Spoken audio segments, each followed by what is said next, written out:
Drafting of Ritz, तो सबसे पहले आप बताओगे रिट्स क्या होती है। तो writs are extraordinary legal remedies जो प्रोवाइड की गई हैं by the constitution of to enforce fundamental rights for certain other purposes.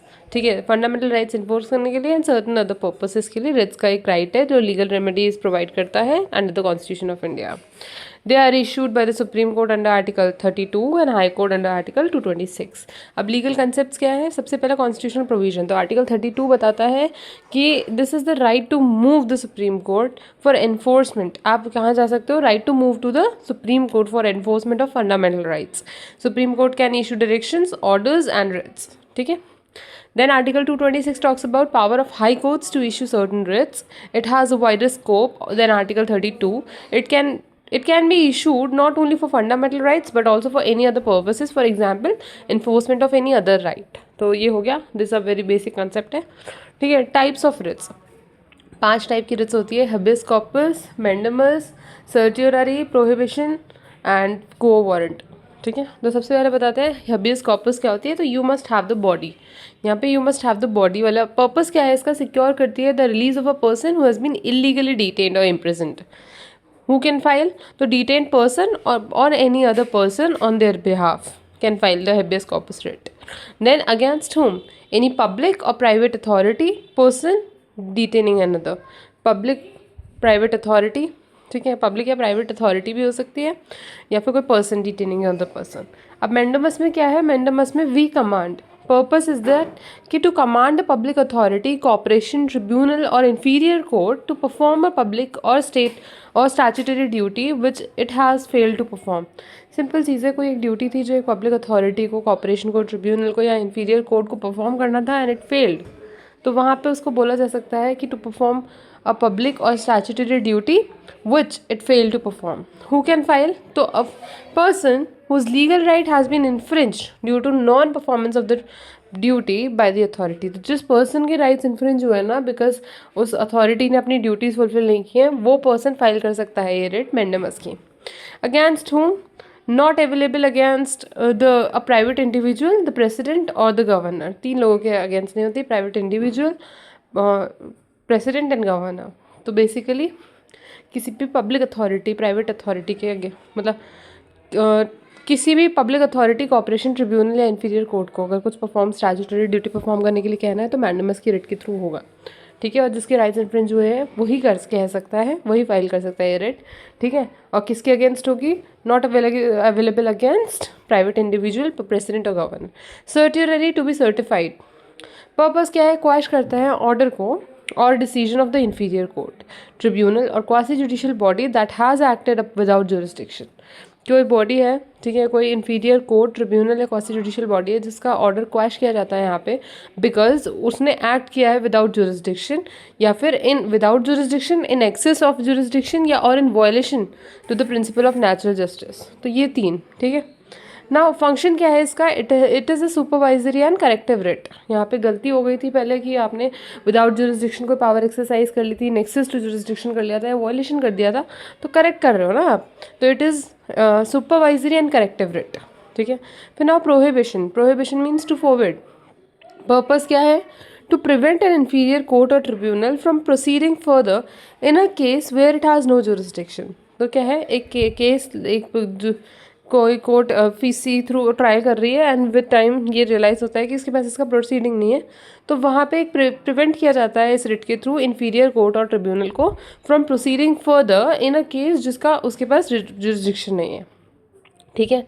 So it is issued while the proceedings are pending. तो पेंडिंग प्रोसीडिंग्स के दौरान प्रोहिबिशन की होती है कि एक्सेस जुरिस्डिक्शन हो रहा है किसी इंफीरियर कोर्ट में तो उसको तभी रोक दिया जाए। ठीक है। डिफरेंस क्या है from certiorari, prohibition is preventive, preventive nature होता है इसका, issue during the proceedings, pending proceedings, while certiorari is corrective कि issued after the order is pass, तो करेक्ट किया जाएगा अब उस गलती को। ठीक है। क्वो वारंटो क्या है, बाय व्हाट अथॉरिटी, तो पर्पस इज कि to inquire into the legality of a person's claim to of public office. ठीक है। एक पर्सन क्लेम करता है कि वो ये होल्ड करता है पब्लिक ऑफिस लीगली। ठीक है। तो वहाँ पे to inquire into the legality of a person's claim to public office, तो if the claim is found to be invalid तो वहाँ पे वो पर्सन जो होगा ही विल बी आउस्टेड। ठीक है, ousted from the office. Conditions क्या हैं? कंडीशंस ये हैं कि office must be public, substantive and created by the statute और कॉन्स्टिट्यूशन। तो सिंपली पब्लिक होना चाहिए, public means substantive and created by the statute of और कॉन्स्टिट्यूशन। अब एसेंशियल कंडीशंस क्या हैं फॉर अ रिट पिटीशन? सबसे पहले locus standi, that is the petitioner must have the sufficient interest और his legal right must have been infringed. दो चीज़ें, locus स्टैंडाई, कौन रिट पिटीशन फाइल कर सकता है? तो वो चीज़ लोकस स्टैंडाई बात करती है। पहला कि सफिशिएंट कॉज होना चाहिए आपके पास, या फिर आप एग्रीव्ड पर्सन होना चाहिए जिसके राइट इन्फ्रिंज हुए हैं, ठीक है, legal rights must have been infringe. Then next is alternative remedy. Generally writ जो होती है is not maintainable if an equally efficacious alternative remedy exist. However this is the rule of discretion, not rule of law. देखो सबसे पहले तो ये discretionary rule है, it's not a rule of law, but क्या चीज़ है कि writ is an alternative remedy. अगर कोई दूसरी एफिशिएंट रेमेडी अवेलेबल है तो go for it and not writ, ठीक है, but this is upon the discretion of the court. Next is act of state. Writs cannot be issued against a purely private action unless it is performed under a state mandate. Writs जो है उनको एक purely private action के लिए के against नहीं raise किया जा सकता, इशू नहीं किया जा सकता अनलेस वो परफॉर्म किया गया है अंडर अ स्टेट मैंडेट। तो बेसिकली पब्लिक अथॉरिटी के अगेंस्ट ही होता है, प्राइवेट के अगेंस्ट नहीं होता, अनटिल एंड अनलेस प्राइवेट का जो एक्ट था वो स्टेट मैंडेट के अंडर था, ठीक है। इंपॉर्टेंट केस लॉज क्या है? Manika Gandhi versus union of India 1978, जहाँ पे एक्सपेंड किया scope of article 21 and establish किया कि जो प्रोसीजर एस्टैब्लिश्ड है by law must be fair, just and reasonable, ठीक है। आर्टिकल 21 का स्कोप एनलार्ज किया और बोला गया जो भी प्रोसीजर एस्टैब्लिश्ड बाय लॉ है it must be fair, just and reasonable. फिर then second cases ADM Jabalpur versus Shivkant Shukla 1976 का केस है, जहाँ पे the infamous habeas corpus case during the emergency. ये केस था काफ़ी हिबियस कॉर्पस के बारे में, ठीक है, ड्यूरिंग द इमरजेंसी कि उसमें क्या होगा। फिर then SP Gupta versus union of India 1981 का केस था, उसमें हेल्ड किया, एस्टैब्लिश किया था the concept of PIL and liberalise the rule of local standard. PIL का कंसेप्ट एस्टैब्लिश किया और लिबरलाइज कर दिया the rule of local standard, ठीक है। SP Gupta versus union of India 1981। Now draft of a writ petition, जिसे mandamus का देख रहे हैं यहाँ पे, तो here is a sample draft of writ of mandamus. Mandamus में क्या था? आप कमांड करो, वी कमांड, किसी पब्लिक अथॉरिटी को कमांड करो कि वो कोई एक्शन ले, ठीक है, वो वाली चीज़ है। तो now here is a simple draft of writ of mandamus which is one of the most common writ sort, ठीक है। तो सबसे पहले अगेन आप हाई कोर्ट, मतलब जो भी कोर्ट है उसका नाम आएगा, तो in the high court of state name at city name, ठीक है। Then civil writ petition number dash of 2024, civil writ petition आप जो भी डाल रहे हो, रिट पिटीशन है तो रिट पिटीशन, कोई दूसरी पिटीशन है तो उसका नाम, ठीक है, और उसका नंबर, ठीक है। अंडर आर्टिकल, अब अंडर व्हाट सेक्शन, वो चीज़ हमेशा जाती है under article 226 of the constitution of India, ठीक है। अब in the matter of petitioner versus respondents, तो पिटीशनर क्या है? Mister Rajesh Kumar versus son of mister Suresh Kumar, resident of, फिर फुल एड्रेस आएगा, ठीक है, and is the petitioner. Then versus state of state name, ठीक है, एंड दो यहाँ पे रिस्पोंडेंट है। दूसरा the municipal corporation of city name, ठीक है, दो its through its commissioner office address this. Respondents क्या स्टेटस है? रिस्पोंडेंट्स है, ठीक है। Writ petition for issuance of a writ petition, writ of mandamus directing the respondents to issue a building completion certificate. Writ petition क्यों file की जा रही है वो बताओगे फिर आप, ठीक है, पार्टीज के बाद, कि for issuance of a writ of mandamus directing the respondents to issue a building completion certificate. यहाँ पे क्या बोला है कि रिट इसलिए हाईकोर्ट में डाली जा रही है कि इस पब्लिक अथॉरिटी को आप क्या बोले, कमांड करें कि वो एक ना बिल्डिंग कंप्लीशन सर्टिफिकेट रिस्पोंडेंट्स को इशू, मतलब जो रिस्पोंडेंट है वो इशू करे बिल्डिंग कंप्लीशन सर्टिफिकेट, ठीक है, तो उसके लिए डायरेक्ट करे हाईकोर्ट रिस्पोंडेंट्स को। Now the humble petitioner above named most respectfully show it. Firstly parties and jurisdiction, हमेशा तो पार्टीज एंड जुरिस्डिक्शन में the petitioner is a citizen of India and a resident of city name. Petitioner citizen of India है and resident name, ठीक है, no resident of city name. फिर respondent number 1 is the state and respondent number 2 is the statutory authority duty bound to issue building completion certificate. जो respondent number 1 state है, respondent number 2 is that authority जो कि duty bound है कि वो building completion certificate issue करे, ठीक है। The honourable court has the jurisdiction to entertain the present petition under article 226 of the constitution of India. और जो ऑनरेबल कोर्ट है उनके पास क्या है, उनके पास जुरिस्डिक्शन है to entertain the present petition under article 226 of the constitution of India, ठीक है। तो ये हमने पार्टीजन जुरिस्डिक्शन कर दिया। पहले में हमने बता दिया पिटिशनर इंडिया का सिटीजन है और क्या बोलते हैं रेसिडेंट ऑफ सिटी नेम। फिर रिस्पॉन्डेंट्स दो है, respondent number 1 is the state, respondent 2 number is the authority, public authority जो कि इशू करेगी बिल्डिंग कंप्लीशन सर्टिफिकेट, ठीक है। फिर थर्ड बताएगा जुरिस्डिक्शन पॉइंट। तो जुरिस्डिक्शन आप ऑनरेबल कोर्ट के पास jurisdiction under article 226 of the constitution of India to on listens, ठीक है। Then facts of the case क्या रहेंगे, फैक्ट्स ऑफ द केस बताओगे आप, जहाँ पे the petitioner is the absolute owner of property bearing number, ठीक है। तो जो पिटिशनर है वो एब्सोल्यूट ओनर है एक प्रॉपर्टी जिसका बेयरिंग नंबर जिसका नंबर है डैश लोकेशन डैश। तो बेसिकली प्रॉपर्टी नंबर और लोकेशन डालोगे having constructed a residential building their on, ठीक है, जहाँ पे having constructed the residential building their on obtaining due sanction from respondent 2 sanction plan and attached कर दिया है as annexation P1।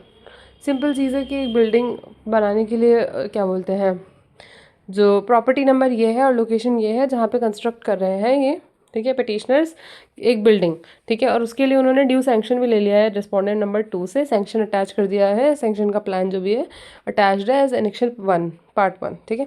The construction was completed in the respects as per sanction plan date of completion. और construction जो था वो complete कर दिया गया था हर तरीके से as per the sanction plan, date of completion ये थी, ठीक है। Then third point, the petitioner applied for a building completion certificate with respondent number 2। Petitioner जो है उसने अप्लाई किया बिल्डिंग कंप्लीशन सर्टिफिकेट के बारे में with respondent number 2 on date of application, ठीक है। फिर डेट आ जाएगी along with all necessary documents and fees, ठीक है। सिंपल चीज़ है, पिटिशनर ने अप्लाई किया था बिल्डिंग कमीशन सर्टिफिकेट के लिए फ्रॉम विद रिस्पॉन्डेंट नंबर 2 इस डेट को on this date along with सारे नेसेसरी डॉक्यूमेंट्स एंड फीस जो भी चाहिए थे। तो एप्लीकेशन रिसीट जो है वो भी अटैच कर दिया है as per annexure part 2। Then third is despite the lapse of more than 3 months, 3 महीने से ज़्यादा हो गया है, and several representations were made, तो copies were attached in annexure part 3। इन सब का जो भी आप क्लेम कर रहे हो उसका प्रूफ भी डाल देना, 3 महीने से ज़्यादा हो गया है, सेवरल रिप्रेजेंटेशंस कर दिए, copies attached as part annexure part 3, ठीक है। Respondent have failed and neglected to issue the completion certificate. Respondent ने निगलेक्ट किया है and failed to issue the completion certificate. Lastly, the non-issuance of the certificate is causing immense hardship to the petitioner and he cannot obtain an electricity connection or legally occupy the building, ठीक है। अब वो certificate grant नहीं हुआ है, उस वजह से वो ना वो पोजीशन ले पा रहे हैं बिल्डिंग का, ना इलेक्ट्रिकल कनेक्शन बैठा पा रहे हैं, तो लीगली ऑक्यूपाई नहीं कर सकते और इलेक्ट्रिसिटी कनेक्शन नहीं हो पा रहा। तो नेक्स्ट आप बताओगे लीगल राइट्स एंड ड्यूटीज़। तो petitioner has a legal right कि पिटिशनर के पास है वो लीगल राइट कि वो रिसीव कर सकता है completion certificate upon fulfilling all conditions as per the relevant state और म्यूनिसिपल एक्ट ऑफ रूल, ठीक है। तो पहले आप बता दो कि इस एक्ट के अंदर उसके पास पूरा हक है कि उसने सारे सैंक्शन प्लान के अकॉर्डिंग काम किया, तो उसको हक है कि वो क्या कर सकता है, पिटिशनर जो है he can receive the completion certificate. Then respondent number 2 has a corresponding statutory and public duty to issue the said certificate within a reasonable time। Respondent number 2 की ड्यूटी है, ठीक है, स्टैचुटरी वो करस्पॉन्डिंग स्टैचुटरी और public duty है, ठीक है, to issue the said certificate within a reasonable time. Now the inaction of respondent 2 is arbitrary unreasonable and violate करता है पिटिशनर का right of property, right to property and livelihood under article 21 of the constitution. Grounds for issuance of the writ of mandamus, क्या grounds हैं for issuance of the writ of mandamus? पहला arbitrary inaction, ठीक है। The respondent's failure to act on the petitioner's application for over 3 months is a classic case of administrative inaction, administration ने action ही नहीं लिया and amounts to failure of public duty. तो arbitrary अगर action हो ही नहीं रहा है तो आप रिट ऑफ मैंडेमस डाल सकते हो। Then violation of fundamental rights, ठीक है। तो यहाँ पे the inaction directly infringes upon the petitioner's fundamental right to carry on on any occupation, trade or business under Article 19(1)(g) and has the right of life and personal liberty under Article 21 of the Constitution, which includes the right to shelter. Simple चीज़ क्या बोली है यहाँ पे? Violation of fundamental right की बात की गई है कि ये जो इनएक्शन लीड किया जा रहा है बाय द अथॉरिटी, ये डायरेक्टली इन्फ्लुएंस करता है अपॉन द पिटिशनर का fundamental right which is to carry any occupation, trade और बिजनेस, जो कि 19(1)(g) में दे रखा है. कौन सा राइट है, कहाँ दे रखा है, जो इन्फ्लुएंस हुआ है वो बता रहे हो. And has the right to life and personal liberty under article 21 of the constitution which includes right to shelter. तो ऐसे करके दो राइट्स इन्फ्लुएंस हो रहे हैं. ठीक है. Now as absence of alternative remedy नहीं है, वो चीज़ आप बताओगे. ठीक है. There is no equally efficacious, speedy और alternative remedy available to the petitioner to compel the performance of his statutory duty. कि कोई और एफिकेस रेमेडी अवेलेबल नहीं है जो कि कंपेल करेगी कि पब्लिक अथॉरिटी अपनी ड्यूटी कंप्लीट करें. ठीक है. तो ये है, तीनों ग्राउंड्स बता दिए आपने. फिर प्रेयर बताओगे. इन view of the facts, circumstances and grounds mentioned above, it is most respectfully prayed that the honorable court may be pleased to. ठीक है. अब A and B and C also, D also. ठीक है. तो A में आप बताओगे कि issue a rule NISI calling upon the respondents to show cause as to why the writ of mandamus should not be against them. पहले कि ये जो रिट ऑफ मैंडेमस है ये क्यों नहीं होनी चाहिए थी उनके अगेंस्ट, तो वो rule of issue rule of nisi जिससे रिस्पॉन्डेंट्स आए और ये शो कॉज प्रेजेंट करें कि रिट ऑफ मैंडेमस इशू नहीं होनी थी उनके अगेंस्ट. ठीक है. Then second point is and और पास. ठीक है. Pass an order directing respondents, particularly respondent number 2, to issue the building completion certificate and petitioner's property. Simple चीज़ है कि इशू कर रिस्पॉन्डेंट नंबर 2 को डायरेक्ट करो कि वो इशू करे writ of mandamus for the complete building completion certificate. ठीक है.